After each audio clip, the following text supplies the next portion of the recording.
ఓం నమో భగవతే వాసుదేవాయ. ఓం నమో భగవతే వాసుదేవాయ. ఓం నమో భగవతే వాసుదేవాయ. హరే కృష్ణ. ఎందరో మహానుభావులు, అందరికీ వందనాలు. నేను మీ భీమ.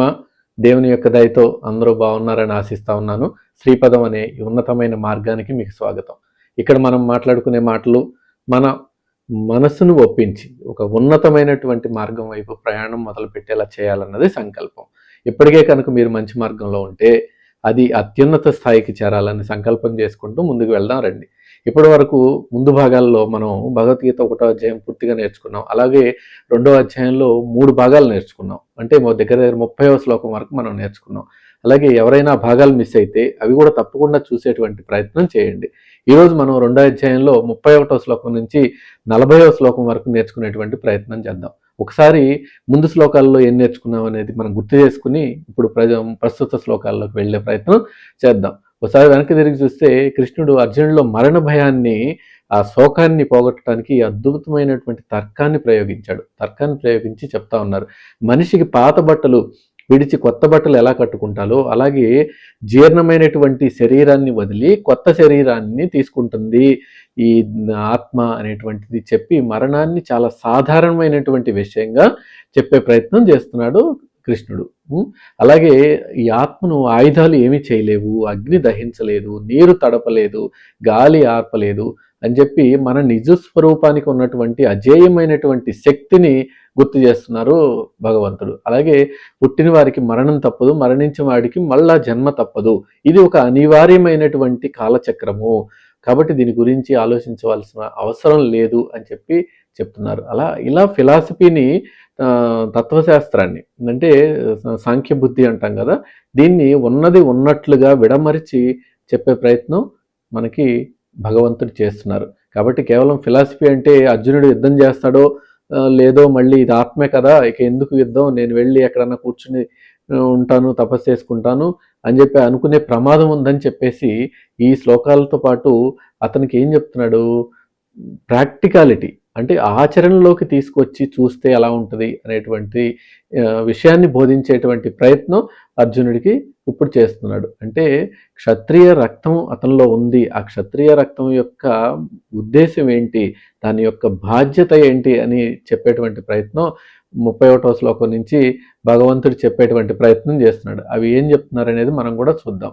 ఏం చెప్తున్నారంటే 2వ అధ్యాయం 31వ శ్లోకంలో స్వధర్మపై చావేక్య నా వికంపితు మర్తసి ధర్మార్థి యథార్చేయన్యత్ క్షత్రియస్య నా విద్యతే అని చెప్తున్నారు. అంటే ఇంత ఆత్మజ్ఞానం చెప్పినా నీకు అర్థం కాకపోతే కనీసం నీ సొంత ధర్మాన్ని, ఇప్పటి వరకు నేను ఆత్మ గురించి ఇంత చెప్పాను, ఇలా మనుషులు, శరీరాలు, ఆత్మ ఇలా ఉంటుందని చెప్పాను, ఇది అర్థం కాకపోతే కనీసం నీ సొంత ధర్మాన్ని, స్వధర్మపి అంటున్నారు ఇక్కడ, అంటే దృష్టిలో ఉంచుకుని చూసైనా సరే నువ్వు ఇలా భయంతో వెనకడుగు వేయటం తగదు అర్జున.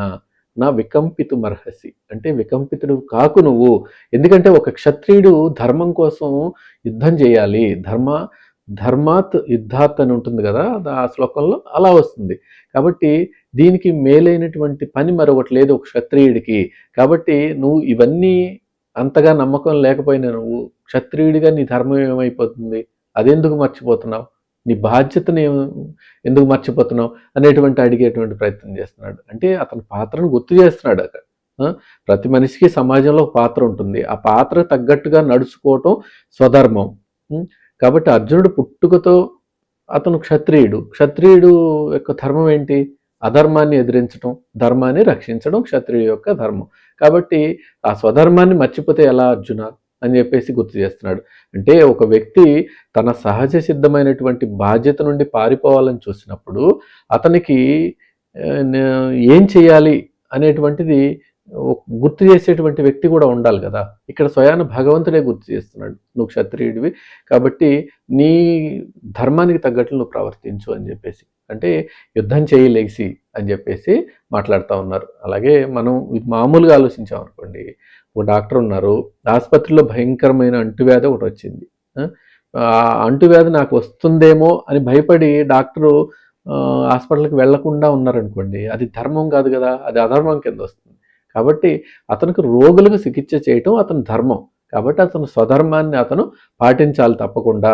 తగు జాగ్రత్తలు తీసుకుని పాటిస్తాడా ఎలా అనేది అతను ఆలోచన శక్తికి వదిలేసి, అతను నిజమైన డాక్టర్ అప్పుడే అనిపించుకుంటాడు అతనికి, రోగికి వైద్యం చేసినప్పుడు. కాబట్టి ఇది ఈ శ్లోకం ద్వారా మనం ఇలా అర్థం చేసుకోవచ్చు, మనం మోటివేషన్ పొందవచ్చు ఇలా కూడా. అలాగే 2వ అధ్యాయం 32వ శ్లోకంలో ఏం చెప్తున్నారంటే భగవంతుడు, పార్థ, తమ ప్రమేయం లేకుండా దైవవశాత్తు దాపరించినటువంటి ఇలాంటి యుద్ధం తెరచి ఉంచిన స్వర్గానికి ద్వారం లాంటిది అని చెప్తున్నారు. అంటే స్వర్గధార ప్రోతం అని చెప్తారు. అంటే కేవలం అదృష్టవంతులైన క్షత్రియులకు మాత్రమే ఇలాంటి ధర్మ యుద్ధం చేసేటువంటి అవకాశం లభిస్తుంది అని చెప్తున్నారు. అంటే అర్జునుడిని కొంచెం మోటివేట్ చేస్తున్నారు. ఆల్రెడీ నువ్వు క్షత్రియుడివి ఇప్పటికే, కాబట్టి నీ స్వధర్మం నీకుంది. కానీ అందరు క్షత్రియులకి ఇలాంటి అవకాశం రాదు. ఎందుకంటే ఈ అవకాశం స్వర్గద్వారం లాంటిది. ఒక క్షత్రియుడికి తమ జీవితంలో ఒక్కసారైనా యుద్ధం చేస్తే అతను స్వర్గద్వారం ప్రాప్తించినట్లే అని చెప్పి అతన్ని కాస్త మానసికంగా దృఢత్వం పరిచేటి, అతని యొక్క ఒరిజినాలిటీని అతను గుర్తు చేసేటువంటి పని చేస్తున్నారు ఇక్కడ. కాబట్టి ఇది అద్భుతమైన సానుకూలమైనటువంటి దృక్పథం. అర్జునుడు యుద్ధాన్ని ఒక సమస్యలాగా, పాపంలాగా, భారంలాగా చూస్తున్నాడు. కాబట్టి దాన్ని పూర్తిగా తిప్పి ఇది ఒక గొప్ప అవకాశం నీకు, ఈ అవకాశాన్ని, ఇలాంటి ఆపర్చునిటీని, ఈ అవకాశాన్ని వదులుకోకు, ఇది నీకు ఒక అదృష్టం, గొప్ప అదృష్టం, నీ జీవితంలో కలిగినట్టు అదృష్టం అని చెప్పి అతన్ని చక్కగా ఉత్తేజపరుస్తూ ఉన్నాడు. కష్టాలు వచ్చినప్పుడు మనం కృంగిపోతాం, కానీ గొప్పవాళ్ళు ఆ కష్టాలనే అవకాశాలుగా మలుచుకుంటారు. చాలామంది చూడండి మీరు, ఇంత పెద్ద ధర్మయుద్ధం చేసే ఛాన్స్ అందరికీ రాదు. కాబట్టి అర్జున, ఇది నీకు వచ్చింది, నువ్వు చాలా ఉత్తముడు అని చెప్పాలి, నీకు రావటంలో నీకు చాలా మంచి జరిగిందని చెప్పాలి. కాబట్టి అతనిలో నెగిటివ్ ఆలోచనలన్నీ ప్రారదోలి పాజిటివ్ ఆలోచనలను తీసుకోవాలనేటువంటి ఉద్దేశంతో ఇలా మాట్లాడుతున్నాడు. మనం కూడా చేయాల్సింది అదే జీవితంలో. వచ్చేటువంటి నెగిటివ్ ఆలోచనల్ని పక్కన పెట్టి పాజిటివ్ ఆలోచనల్ని తీసుకుని ముందుకు జీవితం ప్రయాణం చేసే పని చేయాలి మనం. ఎందుకంటే మీకు ఆఫీస్లో ఒక కష్టమైన ప్రాజెక్ట్ వచ్చింది అనుకోండి, అప్పుడు అయ్యో నాకే ఎందుకు ఇంత కష్టం, ఈ కష్టం నాకు వచ్చింది, ఇంత కఠినమైన ప్రాజెక్ట్ నాకు వచ్చింది, ఇది నా వల్ల కాదు అని భయపడి అర్జునుడిలాగా పక్కన కూర్చున్నారనుకోండి మీరు కూడా, అప్పుడు నీలో ఉన్నటువంటి టాలెంట్ని ప్రూవ్ చేసుకోవటానికి నీకు ఇది ఒక గొప్ప అవకాశం లాగా నువ్వు మార్చుకుంటున్నట్లా కాదు కదా. కాబట్టి ఆ కష్టమైన దాన్ని నువ్వు తీసుకోగలిగినప్పుడు నీలో ఉన్నటువంటి టాలెంట్ని ఉపయోగించి అది నీకు గొప్ప అవకాశం కింద మలుచుకుని, నీకు కష్టం ఉంటుంది అందులో, ఆ అవకాశం కింద మార్చుకుని నువ్వు చేయగలిగితే నీకు మంచి గుర్తింపు వస్తుంది. అది నీకు స్వర్గద్వారం. మనం లాంటి వాళ్ళకి అవే స్వర్గద్వారాలు. అర్జునుడి క్షత్రియుడు కాబట్టి అక్కడ యుద్ధం స్వర్గద్వారం అయితే, మనకి మనం చేసే జీవిత ప్రయాణంలో మనం ఒక మైలురాయిని, ఒక గొప్ప పనిని మన ఉద్యోగ ధర్మంలో చేయటం మనకి స్వర్గద్వారం కింద మనం భావించాలి. కాబట్టి ఇలా పాజిటివ్గా మనం తీసుకోవాలి ఈ శ్లోకం యొక్క అర్థాన్ని. అలాగే 2వ అధ్యాయం 33వ శ్లోకం కానీ చూసాం అనుకోండి, ఇది కూడా మనకు ఎంతో ఉత్తేజాన్ని ఇస్తుంది. ఈ శ్లోకం కూడా ఏం చేస్తుంది, ఈ శ్లోకంలో ఏం చెప్తారంటే, ఒకవేళ నువ్వు గనుక ఈ ధర్మయుద్ధాన్ని చేయకపోతే నీ స్వధర్మాన్ని విడిచిపెట్టిన వాడివి అవుతావు. నువ్వు చేయనంటున్నావు, అప్పుడు నీ స్వధర్మం క్షత్రియుడిగా యుద్ధం చేయటం, దాన్ని విడిచిపెట్టిన వాడు అవుతావు.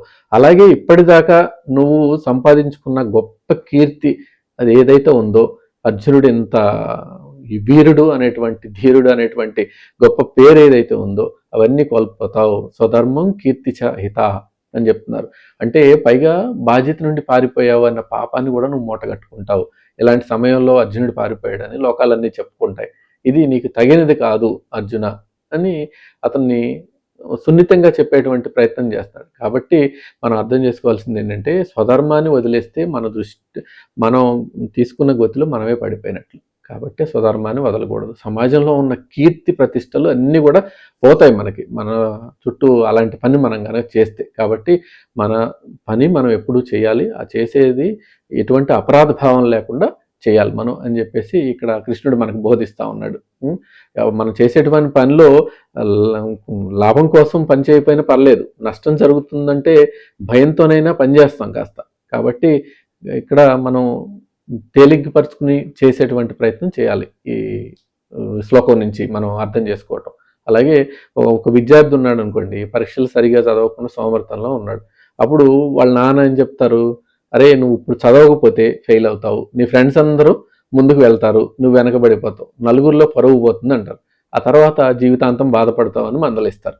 అప్పుడు ఆ విద్యార్థికి అది విన్నప్పుడు ఏమనిపిస్తుంది, చదవాలి, నిజమే, మా నాన్న చెప్పింది కరెక్టే, నేను చదువుకోవాలి, చదువుకుంటే నా పరిస్థితి బాగుపడుతుంది అనేటువంటి మానసిక పరిపక్వత వస్తుంది. కాబట్టి ఇక్కడ పాపం వస్తుందని చెప్పేసి యుద్ధం చేయకుండా ఉంటే అది కరెక్ట్ పద్ధతి కాదు, మంచి పద్ధతి కాదు కృష్ణ, నువ్వు నీ ధర్మాన్ని పాటించు అని చెప్తున్నారు 33వ శ్లోకంలో. అలాగే 2వ అధ్యాయం 34వ శ్లోకంలో ఏం చెప్తున్నారంటే, అకీర్తిం చాపి భూతాని కదా ఇష్యంతి తే వ్యయాం అని చెప్తున్నారు. సంభాని తవ్య చాకీర్తర్ మరణాదితిరిచ్యతే అని చెప్తున్నారు. అంటే అంతేకాదు అర్జున, ఈ లోకంలో ప్రజలందరూ నీ గురించి శాశ్వతమైన అపకీర్తిని చెప్పుకుంటారు ఎప్పటికీ. ఎందుకంటే సమాజంలో గౌరవప్రదమైన స్థానంలో ఉన్న నీలాంటి వారికి అపకీర్తి రావటం అనేది మరణం కంటే కూడా ఎక్కువ బాధాకరమైనటువంటిది అని చెప్తున్నారు. అంటే అతన్ని మానసికంగా దృఢపరుస్తున్నారు, అతనిలో ఉన్నటువంటి శక్తిని ఉత్తేజపరుస్తున్నారు, లోపాలను ఎత్తి చూపిస్తూ ఉన్నారు. ఇలాంటి స్లో పాయిజన్ ట్రీట్మెంట్ అంటారు కదా, ఇది పాజిటివ్ పాయిజన్ ట్రీట్మెంట్. ఇది ఇచ్చేది కూడా చాలా పాజిటివ్గా ఇస్తున్నారు, ఇచ్చి అతన్ని యుద్ధానికి సన్నద్ధం చేస్తున్నారు. మనం కూడా చేయాల్సిందే అదే జీవితంలో. కాబట్టి ఇలా మనం చూస్తే చాలా శక్తివంతమైన భావోద్వేగం మధ్య ఉన్నా కూడా దాని నుంచి బయటపడేటువంటి పని మనం చేయాలి. ఇలాంటి శ్లోకాలు అర్థాలు మనం తెలుసుకుంటే బయటపడేటువంటి పని మనం చేయొచ్చు. ఇప్పుడు చూద్దాం, ఇప్పుడు ఎంతో నిజాయితీగా ఉన్న ఒక వ్యక్తి బాగా పేరు తెచ్చుకున్నారు ఒక ఆఫీసులో, అతని మీద అవినీతి ముద్ర పడింది అనుకోండి, అతను అవమానం భరించలేక ఏం చేస్తారు, ఆత్మహత్య చేసుకుంటారు కొన్ని సందర్భాల్లో. కాబట్టి మనం ఎప్పుడు వార్తల్లో చూస్తూ ఉంటాం. కానీ వారికి చావు కంటే కూడా అవమానం ఎక్కువ. అందుకని అలాంటి అవమానం నువ్వు పొందొద్దు అని చెప్పి మనం తీసుకునే నిర్ణయాలు మన పరువు ప్రతిష్టల్ని ఎలా ప్రభావితం చేస్తాయి అనేది ఆలోచించుకోవాలి ముందే. కాబట్టి అలా ఆలోచించుకుని ఆ తాత్కాలిక భయం నుండి మనం పారిపోకుండా శాశ్వతమైన చెడ్డ పేరు మిగిల్చుకోకుండా మనం ప్రయత్నం చేయాలి అనేటువంటిది ఇక్కడ మనం అర్థం చేసుకోవాల్సిన విషయం. అలాగే 2వ అధ్యాయంలో 35వ శ్లోకంలో ఏం చెప్తున్నారంటే, నువ్వు బంధుప్రీతితో దయతో యుద్ధం మానేశానని అనుకుంటున్నావు, కానీ ఎదుటి పక్షంలో మహారథులు ఎవరు, దుర్యోధనుడు, భీష్ముడు, వీళ్ళందరూ కూడా నువ్వు భయపడి పారిపోయావు అనుకుంటారయ్యా అని చెప్తున్నారు. ఈయనేమో బంధుప్రీతని ఇతను ఆలోచించుకుంటున్నాడు, కానీ వాళ్ళందరూ అలా ఆలోచించరు. నీ దృష్టిలో వాళ్ళు ఆలోచించరు, ఎవరి దృష్టిలో వాళ్ళు ఆలోచిస్తారు. ఎవరి దృష్టిలో అయితే నువ్వు ఇంతకాలం గొప్ప వీరుడుగా గౌరవం పొందావో ఇప్పుడు వారి దృష్టిలోనే నువ్వు చులకనైపోతావు అని చెప్పి మందలిస్తా ఉన్నాడు. కాబట్టి ఇది చాలా ఒక సైకలాజికల్ పాయింట్. ఇది ఇతర ప్రవర్తననే మనకు ముఖ్యం. ఎందుకంటే మన ఉద్దేశం వాళ్ళకి ఇంపార్టెంట్, మన ఉద్దేశం వాళ్ళకి అర్థం కాదు. మన ప్రవర్తన చూసే వాళ్ళు ఏమనుకుంటారంటే, ఓహో ఇతను పిరికివాడు కావాలి, లేదంటే ఇతను ఈ స్వభావం కలవాడు అనుకుంటారు. కాబట్టి అర్జునుడు ఉద్దేశించి చెప్పిన విషయాలన్నీ కూడా మనకే వర్తిస్తాయి అవన్నీ కూడా. కాబట్టి అతని ప్రవర్తన ఏంటి, యుద్ధభూమిలో ఆయుధాలు పడేయటమా, దీన్ని లోకం ఎలా అర్థం చేసుకుంటుంది, ఇది పిరికితనం కింద అర్థం చేసుకుంటుంది. కాబట్టి ఇది మంచిది కాదు, నీకు లోకాలన్నీ కూడా చెప్పుకుంటాయి అని చెప్పి చెప్తున్నారు అక్కడ. ఇది మనం కూడా మన జీవితంలో ఎలా అన్వయించుకోవచ్చు అంటే, ఒక ఆఫీస్లో ఒక ప్రాజెక్ట్ ఒప్పుకున్నారు, కానీ మధ్యలో మీకు ఆరోగ్యం బాగాలేదు, ఇంకేదో నైతికపరమైన సమస్యలో ఆ ప్రాజెక్ట్ నుంచి మీరు తప్పుకున్నారనుకోండి, మంచి ఉద్దేశంతోనే తప్పుకున్నారు, కానీ మీ ఉద్దేశం తెలియనటువంటి మీ కొలీగ్స్ అందరూ ఏమనుకుంటారు, వీడికి చేతగాక మధ్యలో వదిలేశాడు, పారిపోయాడు అనుకుంటారు, చులకనగా మాట్లాడతారు. కాబట్టి కొన్నిసార్లు మన ఉద్దేశం మంచిదైనా కానీ బాధ్యత నుండి తప్పుకోవటం అనేటువంటిది తప్పుడు సంకేతాలు ఇస్తుంది అనేటువంటిది మనం ఈ శ్లోకం ద్వారా అర్థం చేసుకోవచ్చు. అలాగే 2వ అధ్యాయం 36వ శ్లోకం కనుక మనం చూస్తే, ఈ శ్లోకం ద్వారా మనకి ఏమర్థం అవుతుందంటే, నీ శత్రువులు నీ పరాక్రమాన్ని నిందిస్తూ హేళన చేస్తూ అనేకమైన అనరాని మాటలు మాట్లాడతారు అర్జున. ఒక వీరుడికి తన సామర్థ్యం గురించి అలాంటి నిందలు పడటం కంటే ఎక్కువ దుఃఖమైనటువంటిది మరొకటి ఇంకేం ఉండదు అని చెప్పేసి చెప్తున్నారు. అంటే అతను ఉన్నటువంటి స్థితిని అవతలి వారు ఎలా అర్థం చేసుకుంటారు అనేటువంటిది చెప్తున్నారు అక్కడ. కాబట్టి అలా అవతలి వారి దృష్టిలో చెప్పినా కానీ ఇతను ఆలోచనలో మార్పు వస్తుంది అనేటువంటిది కృష్ణుడి యొక్క ఆలోచన. కాబట్టి ఇప్పుడు మనం మామూలుగా చూసామనుకోండి, ఇదే ఓ గొప్ప క్రికెట్ ప్లేయర్ ఉన్నాడు, అతను ఒక కీలకమైన మ్యాచ్లో ఆడను, ఈ మ్యాచ్ నేను ఆడదలుచుకోలేదని చెప్పాడు. అప్పుడు ప్రత్యర్థి టీం వాళ్ళు ఏమనుకుంటారు, ఇతనికి మా బౌలింగ్ అంటే కొంచెం భయం, అందుకే ఆడలేకపోయాడు అని వారికి వచ్చినటువంటిది వాళ్ళు అన్వయించేసుకుంటారు. కాబట్టి అతనికి ఎంత ఇది ఉన్నా కానీ అతని సామర్థ్యాన్ని ఎవరి సామర్థ్యాన్ని ఎవరైనా శంకిస్తే చులకన చేస్తే అప్పుడు బాధ ఎక్కువ ఉంటుంది. కాబట్టి ఆ బాధ నుంచి తప్పించుకోవాలంటే మనం గట్టిగా నిలబడాలి అనేటువంటిది ఈ శ్లోకం ద్వారా మనకి అర్థమవుతుంది. అలాగే తర్వాత శ్లోకం చూస్తే మనం 2వ అధ్యాయం 37వ శ్లోకం చూసామనుకోండి. ఈ శ్లోకంలో ఏం చెప్తారంటే, ఓ అర్జున, నువ్వు ధర్మయుద్ధంలో ఒకవేళ నువ్వు చనిపోయావు అనుకుందాం, వీర స్వర్గాన్ని పొందుతావు. హతోవా ప్రాప్యసి, ఓకే, వీర స్వర్గాన్ని పొందుతావు. లేదా గెలిచావు, ఈ భూమండలాన్ని అనుభవిస్తావు. జిత్వాహ మోక్షస్య మహీం. కాబట్టి ఎలా చూసినా నీకు లాభమే. కాబట్టి యుద్ధం చేయాలన్న గట్టి నిశ్చయంతో పైకిలే, తస్మాత్ ఉత్తిష్ట అని చెప్తున్నారు. అంటే నీకు కలిగేటువంటి నష్టం ఏం లేదు ఇక్కడ, 2 రకాలుగా కూడా నీకు లాభమే. కాబట్టి నువ్వు యుద్ధాన్ని మానుకునేటువంటి ప్రయత్నం చేయకు. ఇప్పుడు దాకా యుద్ధం చేయకపోతే వచ్చే నష్టాలను చెప్పిన కృష్ణుడు ఇప్పుడు యుద్ధం చేస్తే వచ్చే లాభాలను కూడా చెప్పారు. చూసావు కదా, యుద్ధం చేస్తే నీకు ఇది వస్తుంది, రాజ్యం వస్తుంది, మంచి అందరూ మెచ్చుకుంటారు, వీరుడు గెలిచాడు అనేటువంటిది. కాబట్టి ఇది ఒక అర్జునుడికి ఏం చేయాలో తెలియనటువంటి సందిగ్ధ స్థితిలో ఉన్నప్పుడు అతనికి 2 రకాల లాభాలను చూపించాడు. అతను చావు అనేది కూడా లాభం అని చూపించాడు, అలాగే గెలుపు అనేది కూడా లాభం. చావు ఎలా లాభం? స్వర్గద్వారం, స్వర్గానికి వెళ్తాడు చనిపోతే అనేటువంటి లాభాన్ని. గెలుపు ఎలా? రాజ్యం వస్తుంది, కాబట్టి అది లాభమే. సో 2 లాభమే కదా అర్జున నీకు.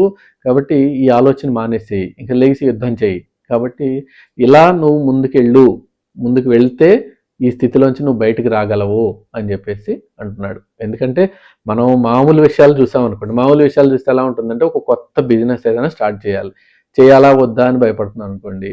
ఇప్పుడు లాస్ వస్తే ఎలా, ఇది వస్తే ఎలా అని ఆలోచించుకుంటా కూర్చుంటే ఏమవుతుంది, అది ఎప్పటికీ స్టార్ట్ చేయలేవు. అలాగే కృష్ణుడు లాంటి వారు ఎవరైనా మన పక్కన ఉన్నారనుకోండి, భయపడకు, బిజినెస్ పెట్టు, సక్సెస్ అయితే డబ్బులు పేరు వస్తాయని చెప్తారు.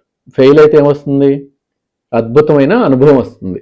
కాబట్టి ఒకవేళ ఫెయిల్ అయినా అది మంచిదే, అద్భుతమైన అనుభవాన్ని మనం పొందవచ్చు. ఆ అనుభవంతో వచ్చేసారి మళ్ళీ బిజినెస్ చేయాలనుకున్నప్పుడు నీకు ఈ అనుభవం ఉపయోగపడుతుంది, ఎలా లాభం జరుగుతుంది అని చెప్పి మనకి గైడ్ చేస్తారు కృష్ణుడు లాంటి వారు మన పక్కన ఉంటే. కాబట్టి ఇలా అర్థం చేసుకోవచ్చు ఈ శ్లోకాన్ని మన జీవితంలో. కాబట్టి నెక్స్ట్ 2వ అధ్యాయంలో 38వ శ్లోకం కానీ చూసామనుకోండి, ఈ శ్లోకం నుంచి ఏం చెప్తారంటే, సుఖ దుఃఖాలను, లాభ నష్టాలను, జయాపజయాలను సమానంగా భావించే తత్వం అలవాటు చేసుకోవాలి.